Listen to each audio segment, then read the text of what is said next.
And get started, Michael. And I want to welcome everyone and for joining us today for one of our continuing series of virtual educational roundtables. We always like to do these in person, but certainly today's state of affairs keeps us from meeting in person. We've had one other virtual session on the SBA lending under the CARES Act. That was last week, and there's been some new legislation and some changes, and so we're going to have a rerun. But before we get started with some introductions, just want to know, we'll give you some ground rules. Everybody is muted except for the speakers. There is a chat bar on your on the site, and if you have questions that you want to send, if you'll use that sidebar, or excuse me, the chat bar to send your questions, we'll make sure that the speakers get those questions. And also want to let you know that we are recording this session, so if you want a link or to see this discussion later, we'll have a link on our website, and you can join in. And Stacy, if you could unmute the 252 phone number, please. That's Andrew dialing in. Andrew, is that you? Yes, sir. I'm here, Hal. Can you hear me? Oh, yes, sir. Thank you very much. Yes, sir. I'm having some technical computer issues. Oh, we understand. We certainly do. Well, we just went through some of the ground rules, and what I'd like to do is go ahead and if Andrew, if you would start off with a little discussion about who you are, what you do. And I'll tell you, Andrew is a Senior Vice President and SBA Lending Officer with North State Bank. Yes, sir, Hal. Can you hear me okay again? Yes, sir. Okay, great. Thank you for the opportunity and introduction, Hal. My name's Andrew Wheeler. I work with North State Bank here in Raleigh. I've been in commercial lending, commercial banking for a better part of, or more than 15 years, and focus solely today on SBA lending. And I've recently found myself focusing on more of government relief lending and this Paycheck Protection Program, but certainly happy to be a part of the call and to be involved with North State and have the opportunity to talk with everyone today. So thank you. Thank you, Andrew. Michael, if you would take a few minutes and talk about who you are, what you do, your practice, and then if you would go into the some of the legislative changes that are the new legislation that's just passed, and some of those changes, what it means and how it affects everyone. Sure. Thanks, Hal and Andrew. Appreciate the opportunity for joining you all today. I see some familiar names up on the screen. For those who I don't know, my name is Mike Berger. I'm one of the partners. I'm a business planning attorney with NC Planning. And I focus my practice primarily on working with business owners and companies ranging from professional practices to small and mid-sized companies. Serve in a variety of capacities as outside general counsel, as counsel to help with starting up a company or going through a growth event like a merger acquisition or succession planning and exit strategy. So what that means in a very short, succinct way is I spend my day-to-day working with business owners and company owners solving problems. And that's what really my passion is and what I enjoy. I've been in the legal space for 20 years. I've been in private practice for about 17 of those. And I've got a background in commercial representation, commercial litigation, but now it's really just business and corporate that I focus my practice on. As of late, I've been working remotely, as I'm sure a lot of you have. And a lot of the calls that I am taking, a lot of the guidance that I'm giving and problems that I'm trying to help solve have really revolved around, obviously, the closure of businesses, the closure of the state for a large part, and in particular, some of the economic stimulus that has come through in the form of what has become known as the CARES Act. And so a little bit of background, the CARES Act was something that was implemented It was working its way through Congress in late March and early April. And it was there really to do some different things with expansion of unemployment benefits, as well as carve out a specific loan program that is 100% backed by the SBA, the Small Business Administration. And then it is authorizing lending to happen to small businesses through the underwriting at the local level with banks like North State Bank. And my understanding is that the process has developed in working with the SBA, the local lending level, to get funds out to borrowers. And we've seen some undulation in this in the last month or so, sort of a start-stop process. And really just to boil that down, what that's been about is the initial legislation earmarked $349 billion, that's billion with a B, $349 billion for small business loans. And these loans were being applied for and being issued to small, mid-sized businesses who qualify, basically to fund payroll. That's where the PPP comes from. It's known as the Paycheck Protection Program. And I think the concept that Congress was really trying to get across was let's take folks who had to be laid off or furloughed from their job and get them off of unemployment and back into earning a paycheck. But at the same time, let's support businesses because they're closed. They're not generating as much revenue. They're going through challenges themselves. Let's get them some money that can help pay their folks, but then give them some loan forgiveness on the back end. And so at the outset, let me say these are loans, right? There's been a lot of talk about, oh, this is free money, this is government money. There is certainly a component to forgiveness about these loans, but first and foremost, I look at these like repayable loans. They have terms. It's an interest rate, albeit a very small one, 1% repayable over, it's a 30-month term. So I believe it's 2 years with a 6-month deferment. So you don't have to make your first payment until 6 months down the road, and then it's repayable over 2 years. There is a forgiveness component to it, and we can go through that and touch on that today. But what's happened recently is that I guess it was about 2 weeks ago now, we started to hear that the money that Congress earmarked for this program ran out. And so last week, there were some recent developments working its way through the House and the Senate was an amendment to the CARES Act and an expansion of that lending that had previously been authorized. Basically, the statute now, instead of reading $349 billion earmarked for lending, it now reads that $659 billion is earmarked for lending. And so what that means is there is now an additional $310 billion. And Andrew can correct me if I'm wrong on this, but I think that additional money became eligible to lend starting today at 10:30 this morning. At least that's what's being reported.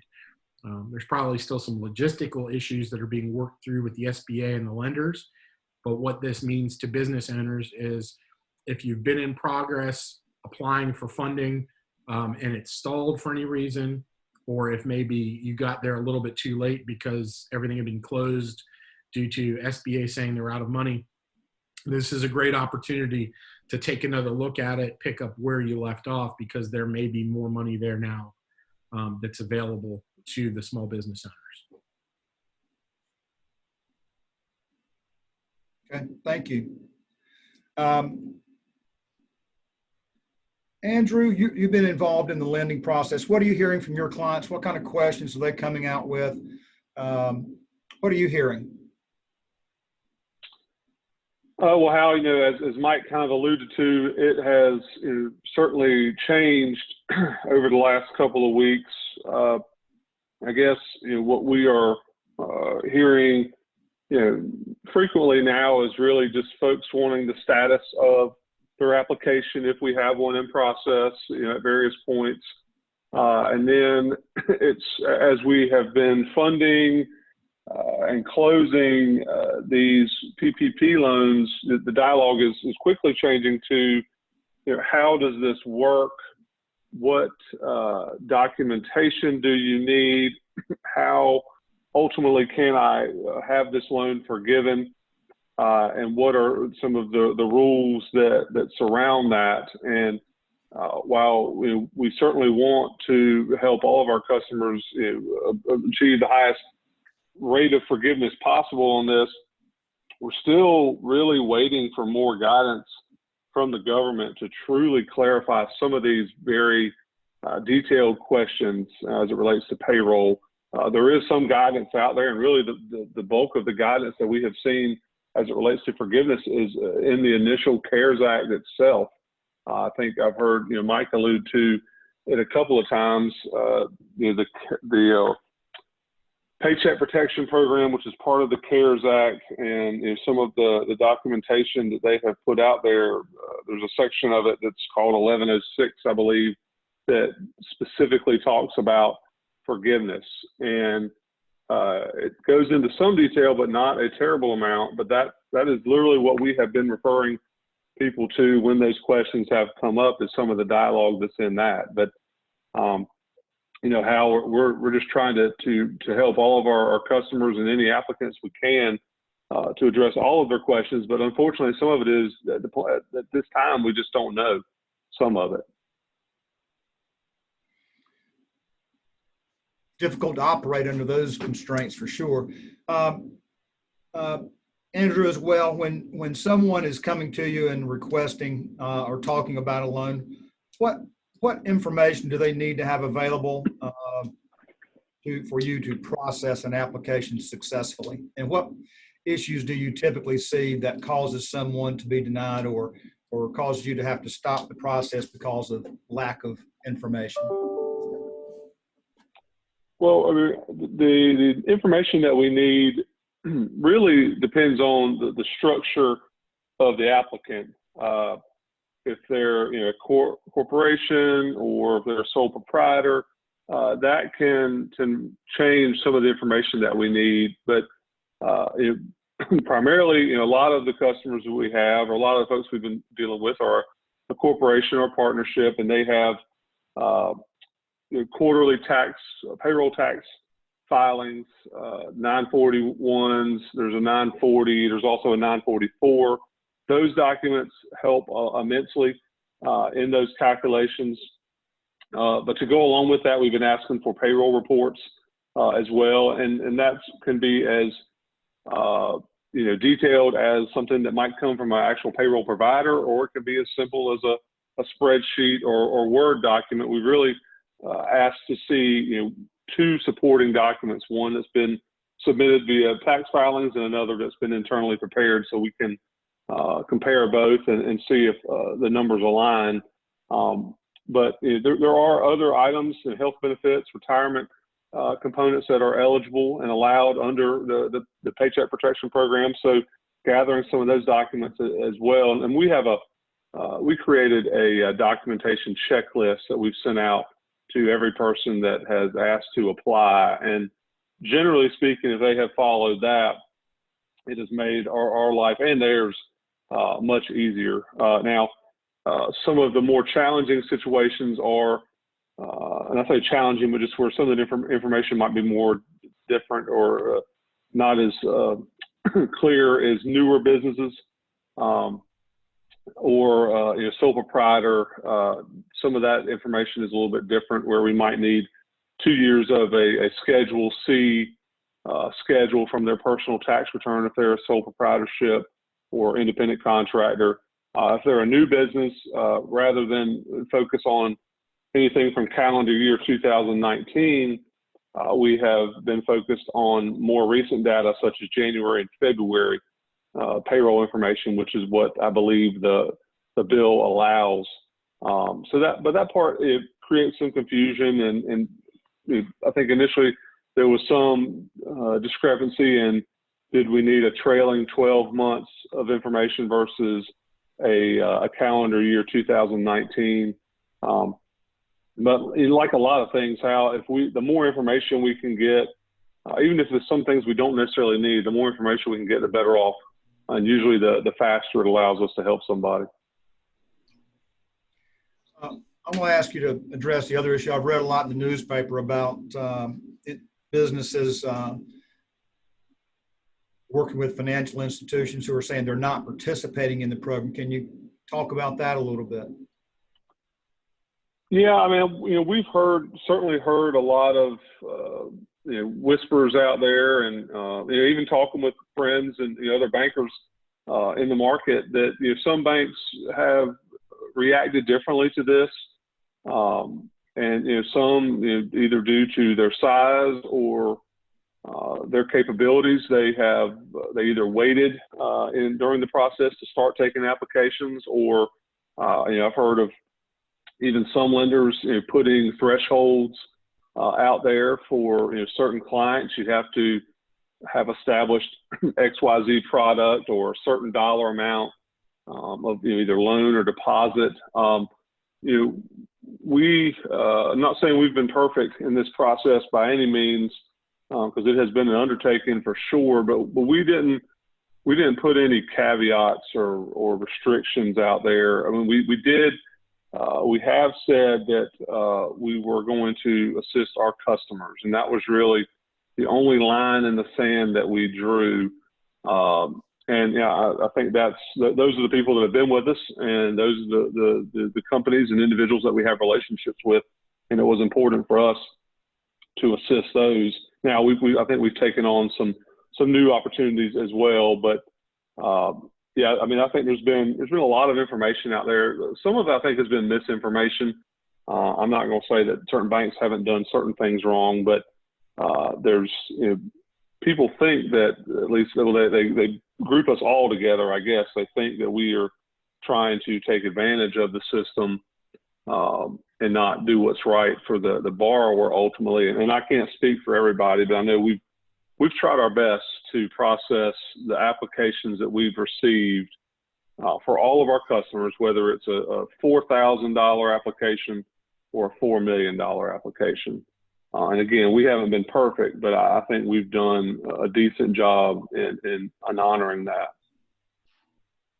Good. Michael, if someone has been denied, they've gone to their bank, they've looked around, what kind of remedies are available to them? What should they do if they have been denied a loan? And yeah, I think. What are your thoughts on that? I think it's going to really depend on what the reason was as to why they were denied. We've had changes. Some folks applied with lenders that had closed off the process. I think, as Andrew mentioned, most banks are taking the position that they kind of have enough on their plate to manage the applications for already existing borrower clients. So I think it's a bandwidth issue for a lot of lenders out there as to not being able to take in new customers and assist with applying for the loan program. That's one issue we've seen come up. There are a couple of lenders out there who, at least initially, early on in the process, were willing to take some non-customer clients, i.e. new accounts, new customers, and then that seemed to get pretty rapidly overwhelming. Too many folks needing to then apply. So to some extent, that issue may continue. If it's a situation that, perhaps they've applied, but maybe under the wrong application, right? There was sort of I think a different timing that rolled out from a standard, S corporation or even an LLC versus a sole proprietor versus even an independent contractor. There's a lot of folks that are sort of, self-employed, they 1099, that's how they earn their living. And the program allows for them to apply individually. So I would say circle up with your advisors, with your lender, and see, is there a way we could resubmit the application at this point? Maybe it was an issue based on lending availability at the time that you submitted and were in line. And now with this additional $310 billion that has been made available, I think the hope is that there's going to be a little bit more now to go around to those folks who on that first go around maybe didn't get approved or didn't get the proceeds. Thank you for that. You brought up one important issue, and this is a question that someone posed to me, and I had no clue, is what if you pay employees on a 1099? How does that affect um, all of these issues? Does it change anything? Yeah, so this actually, if you get drilled into it, this is an interesting question, and it was one that developed through the course of the legislation. In other words, the legislation came out, and I think there was one interpretation of how the statute was written, which is 1099s are includable or eligible. And then it quickly became apparent that, well, since 1099s can apply on their own, businesses shouldn't include them in the calculation of what payroll expense is, because it could provide for this potential double dip of funds, essentially. So the guidance that came out, and this was in one of the frequently asked question sheets that the Treasury published, and as long as I'm touching on that for everybody on the call, let me just give that reference to you, because I think it's a good one to have handy as questions will continue to develop through this. If you just Google U.S. Treasury, you can go to the U.S. Treasury's website, and on their front page, they have a red bar at the top. I think it says COVID-19 related questions or whatnot. Click on that, and there's a resource page with a lot of PDFs that include frequently asked questions, as well as the final interim rules that have been issued by the SBA on some of these. But the guidance came around and basically said independent contractors, 1099s, can go apply on their own for their own PPP lending. And so companies should not include them for purposes of what payroll is. And for those that don't know, haven't looked at that calculation, essentially payroll is the driving factor that leads to the amount of money that you as a business owner can borrow in the PPP program. They take a calculation, look at the business's average monthly payroll over about a 12-month period or so, and they use that average monthly number, multiply that by 2.5, I believe. Again, Andrew can correct me if I'm wrong, because I know he's in it day to day with the calculations. But 2.5 times your monthly payroll is what generates the loan proceeds, the amount of money you are able to borrow as a business owner. And then when you get that money, there are certain prescribed uses for it under the statute and under the guidance by the SBA. Included there, 75% of those loan proceeds must be used for payroll in order to qualify the business for potential forgiveness down the road. Again, as I mentioned, treat it as a loan that's going to need to be repaid, but try to maximize that forgiveness that you may be able to obtain. And so step one there is to take any proceeds you get, 75% of it's got to be used for payroll. In that payroll calculation, that should basically be your employees, not 1099s. The remaining 25% of that can be used for things like rent, your business rent, where you have your office space, and business utilities, which includes telecommunication and internet access for your business. So there should be some usage for it that you can get non-payroll and still have that qualification, hopefully, for forgiveness. Let's talk a little bit about getting employees back to work. There's been discussion about reopening the state and getting folks back to work. How is all of this going to work with unemployment benefits that employees are getting, that both the federal and state dollars they're receiving? And what happens if employees say, hey, I'm making more by staying home? How does that affect everything? So this is a question we get quite often. I think the intent of the statute, of the legislation and the program, when it was initially developed, and again, last Friday, the amendments basically took the chassis that they built and modified the terms here and there. But I think that chassis that was initially built was drafted under the concept, again, in late March, looking forward, that, okay, we were going to be closed the remainder of March, probably all of April, and hopefully back to business 1st of May, May 4th, somewhere around there. And now we've seen those timelines pushed. And so now the predicament that a lot of folks are in is that they've qualified for a loan. They've actually received proceeds.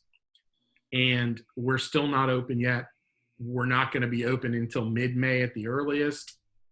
Some places like Virginia are stay-at-home orders until June 10th.